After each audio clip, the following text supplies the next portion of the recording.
నమస్తే, నేను మీ Ashok Kumar. Welcome to our channel. ఎక్కడ పట్టినా పులివెందుల జెడ్పీటీసీ ఎలక్షన్ గురించే చర్చ. ఈ క్రమంలో జగన్మోహన్ రెడ్డి గారు అంటూ ప్రెస్ మీట్ పెట్టడం జరిగింది.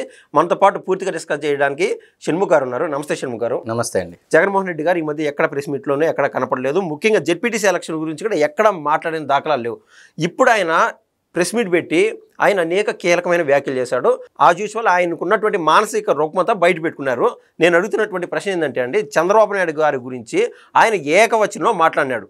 ఏమన్నాడంటే, రేపో మాపో ఆఖరి రోజులు బాబు గారికి దాపరించున్నాయి, ఇదే ఆయనకి ఆఖరి ఎలక్షను అనే వ్యాఖ్య.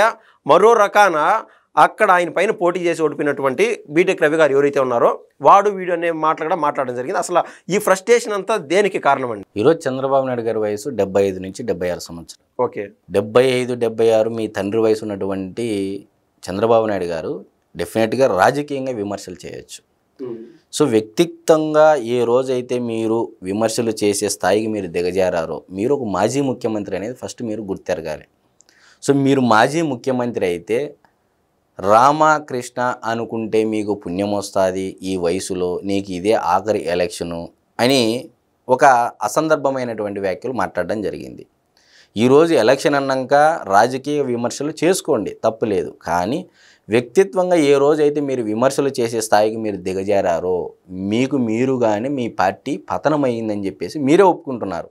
రెండో పాయింట్ ఏంటంటే, మీరు 151 సీట్లతో ఎమ్మెల్యేలతో గెలుపొంది ముఖ్యమంత్రికి అధికారం చేపట్టిన మీరు చంద్రబాబు నాయుడు గారు అంటే నథింగ్ అన్న మీరు ఈరోజు ఎందుకు ఒక 75 నుంచి 76 సంవత్సరాలు ఉన్నటువంటి ఒక వృద్ధ వయస్కుడు, నేనేమంటున్నాను ఒక వృద్ధ వయస్సుడు, అతన్ని ఆలోచనలతో ధీటుగా మీరు పరిగెత్తాలి. కానీ వయస్సు గురించి లేకపోతే రామకృష్ణ అనుకో పుణ్యం అనే దాని గురించి ఈరోజు నరేంద్ర మోడీ గారి వయసు ఎంత అండి? నరేంద్ర మోడీ గారి వయసు 7-10లో ఉన్నారు. ఆయన కూడా 75 సంవత్సరాల వయసు. ఒకవైపు ఆర్ఎస్ఎస్ వాళ్ళు ఆయన దిగిపోవాలని చెప్పి చెప్తా ఉన్నారు. ఈరోజు మీరు నరేంద్ర మోడీ గారిని కూడా అవమానించినట్టే కదా. ఈరోజు అదే వయసు ఉన్నటువంటి చంద్రబాబు నాయుడు గారి గురించి మాట్లాడుతున్నారు అంటే నరేంద్ర మోడీ గారిని గురించి మాట్లాడుతున్నారు. ఎందుకంటే వాళ్ళు పొత్తులో ఉన్నారు. ఆయన కూడా ఒక సంవత్సరం అటు ఇటు అయినా సేమ్ వయసు ఉన్నటువంటి వ్యక్తే. మరి నరేంద్ర మోడీ గారిని కూడా మీరు అంటున్నారు. ఈ వయసులో ఇంతవరకు ఉండాలనేమైనా రాజ్యాంగంలో ఉందా? Point number 1. కరుణానిధి గారి గురించి మనకు తెలుసు. చైర్లో కూర్చొని కూడా పరిపాలన చేశారు ఆయన తమిళనాడు రాష్ట్రానికి. కరుణానిధి గారి పరిపాలన కూడా మీరు అవమానించినట్టే.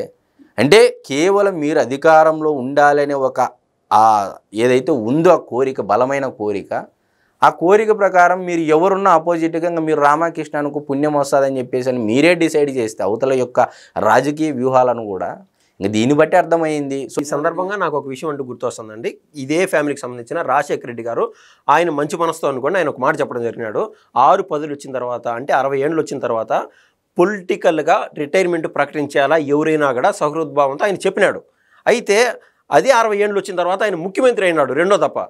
అంత చేతన ఇంటి అంత నీతులు చెప్పేవాళ్ళు ఇంటే ఆ రోజు రిజైన్ చేసిన వయసు గురించి జగన్మోహన్ రెడ్డి గారికి మాట్లాడే అర్హత లేదని ఈ సందర్భంగా నేను కూడా అనుకుంటున్నానండి. ఇప్పుడు ఒక విషయం అండి, నారా లోకేష్ గారి పాత్ర ఏ మేరకు ఉంది ఇప్పుడు జరిగినటువంటి పులివెందుల జెడ్పీటీసీ ఎలక్షన్లో? అంటే నేను చెప్పడం కంటే వినిపిస్తే ఒక బాగుంటుందేమో. 20 ఏళ్ళ నుంచి ఒక లెక్క, ఇప్పటి నుంచి ఒక లెక్క. ఆడి కొడుకొచ్చాడని చెప్పు. అంటే నేనేమంటున్నానంటే, నారా చంద్రబాబు నాయుడు గారి యొక్క మంచితనము చాతిగానితనంగా తీసుకొని, సో చాలామంది ఆ మంచితనాన్ని చాతిగానితనంగా తీసుకొని ఇష్టానురీతిగా వ్యాఖ్యలు చేశారు.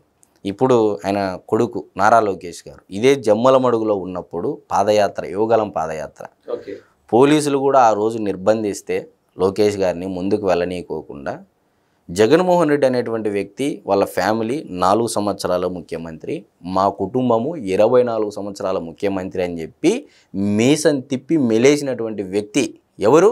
నారా లోకేష్ గారు. ఎక్కడ?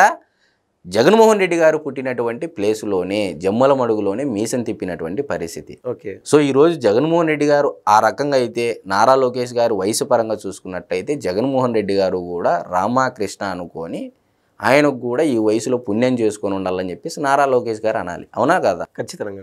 ఈరోజు జగన్మోహన్ రెడ్డి గారు చంద్రబాబు నాయుడు గారిని అంటున్నారు. నారా లోకేష్ గారు ఏమంటున్నారు? జగన్మోహన్ రెడ్డి గారిని ఉద్దేశించి, నీకెందుకు రాజకీయాలు, ఇంకా స్క్రిప్ట్ ఇస్తే చదవలేవు, పేపర్ ఇస్తే చదవలేవు, కనీసం పోనీ విలేకరులు అనేటువంటి ప్రశ్నలకు ఏమైనా సమాధానం చెప్తా ఉంటే డైవర్షన్ పాలిటిక్స్, ఏమన్నంటే సామెతలు అవి ఇవి చెప్పుకుంటే జనాలంతా డైవర్షన్ చేస్తాడు. పోనీ ఎక్కడైనా రికార్డెడ్ ప్రెస్ మీట్ కాకోకుండా లైవ్ ప్రెస్ మీట్ ఎక్కడ ఇచ్చిన దాఖలాలు ఎక్కడా లేవు.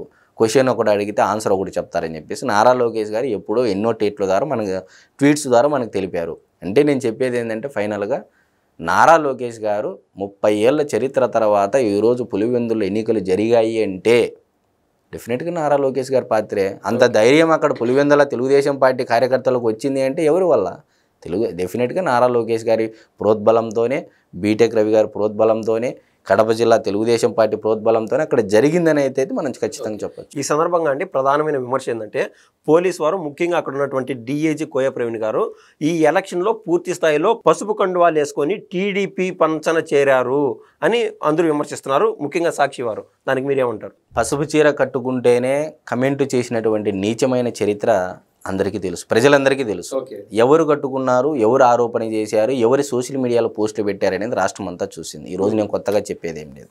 కానీ ఇక్కడ ఈరోజు డిఐజీ కోయ ప్రవీణ్ గారు చూపించినటువంటి చొరవ చెప్పుకోదగ్గ అంశం. ఒకప్పుడు కడప సూపరింటెండెంట్ పోలీసుగా ఉన్నటువంటి ఉమేష్ చంద్ర ప్రసాద్ గారు, ఆయన పోలీసులకు ఒక ఆరాధ్య దైవం అంటే వ్యక్తి. అంటే తన ఒక పోలీస్ ఆఫీసర్ సిన్సియర్గా డ్యూటీ చేస్తే కడప జిల్లా వైఎస్ఆర్ అన్నటువంటి ప్రాంతంలోనే చావు తప్పి కన్ను లొట్టపోయినట్టు 4000 పైచిలుకు మెజారిటీతో ఆ రోజు పార్లమెంటు అభ్యర్థిగా గెలుపొందడం జరిగింది దివంగత నేత రాజశేఖర రెడ్డి గారు.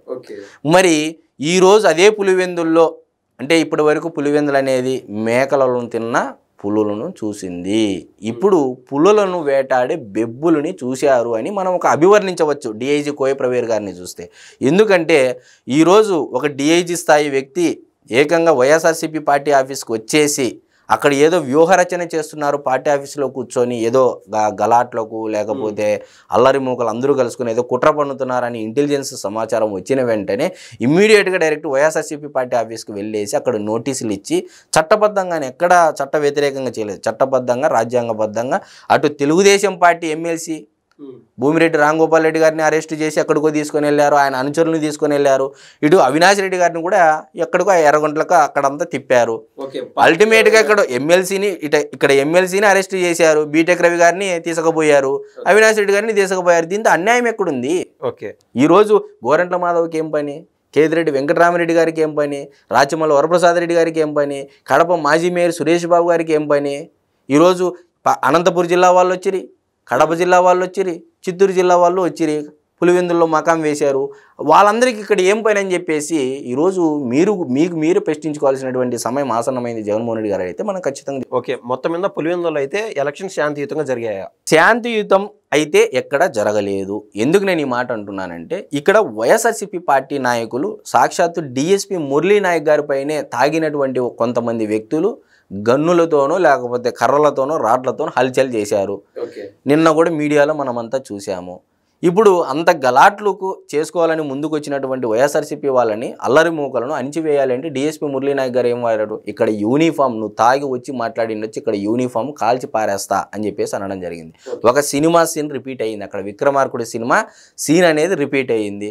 ఈరోజు ఒక పోలీస్ ఆఫీసరు మురళీ నాయక్ గారు కూడా గతంలో జగన్మోహన్ రెడ్డి గారు కూడా హెలీప్యాడ్ దగ్గరికి పిలిపించేసి ఏదో వార్నింగ్ ఇవ్వడం జరిగింది, చాలా ఓవర్ చేస్తున్నావు నువ్వు అని చెప్పేసి. అంటే జగన్మోహన్ రెడ్డి గారు చెప్పినట్లే చేయాలా, లేకపోతే తను చదువుకున్నటువంటి చదువు ఏదైతే ప్రమాణం చేసి రాజ్యాంగబద్ధంగా నేను రాజ్యాంగానికి లోబడతానని చెప్పేసి డ్యూటీ చేస్తున్నటువంటి ఆఫీసర్ మీద కూడా గతంలో వీళ్ళు బెదిరింపు ధోరణి చేశారు. అప్పుడు జగన్మోహన్ రెడ్డి గారు చేస్తే చేయంగా లేనిది ఈరోజు ఒక అల్లరి మూకలను అణిచివేయడానికి కాల్చి పారేస్తా అంటే ఆయనకి ఇచ్చినటువంటి రైట్ అది పోలీస్ ఆఫీసర్కి.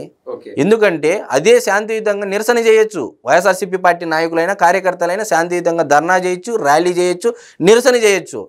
ఏకంగా పోలీస్ ఆఫీసర్ల మీదకే దాడులకు వెళ్ళారు అంటే డెఫినెట్గా శాంతియుతంగా అయితే ఎక్కడ జరగలేదు. వైఎస్ఆర్సీపీ పార్టీ వాళ్ళు చేసినటువంటి ఏవైతే ఉన్నాయో చేష్టలు, ఆ చేష్టల వల్ల కొంత అలజడి క్రియేట్ అయిందని అయితే మనం ఖచ్చితంగా చెప్పచ్చు. మొత్తం మీద 30 ఏళ్ల తర్వాత ఓట్లేసినటువంటి పులివెందుల ప్రజల యొక్క మనోభావాలు ఏ విధంగా ఉన్నాయి? ఇది కూడా నేను చెప్పేదానికంటే ఒకసారి వినిపిస్తే చాలా బాగా ఉంటుంది మన ప్రజలకి అని చెప్పేసి నేను తెలియదు. ఇన్నాళ్ళు ఒకే జెండా ఒకే ప్రెసిడెంట్ చూసి జనాలకు బోర్ కొట్టింది ప్రెసిడెంట్ గారు. ఊరు మార్పు కోరుకుంటుంది. వీళ్ళకింత ధైర్యం ఎక్కడి నుంచి వచ్చింది ప్రెసిడెంట్ గారు? ఈ ధైర్యం వీళ్ళది కాదురా, వీళ్ళెత్తుకున్న జెండాది. ఇది పులివెందుల ప్రజల అభిప్రాయం అనేది అయితే మనం ఖచ్చితంగా చెప్పుకోవచ్చు. చెప్పకనే బొమ్మ చూపించేశారండి. ధన్యవాదాలు. నమస్తే.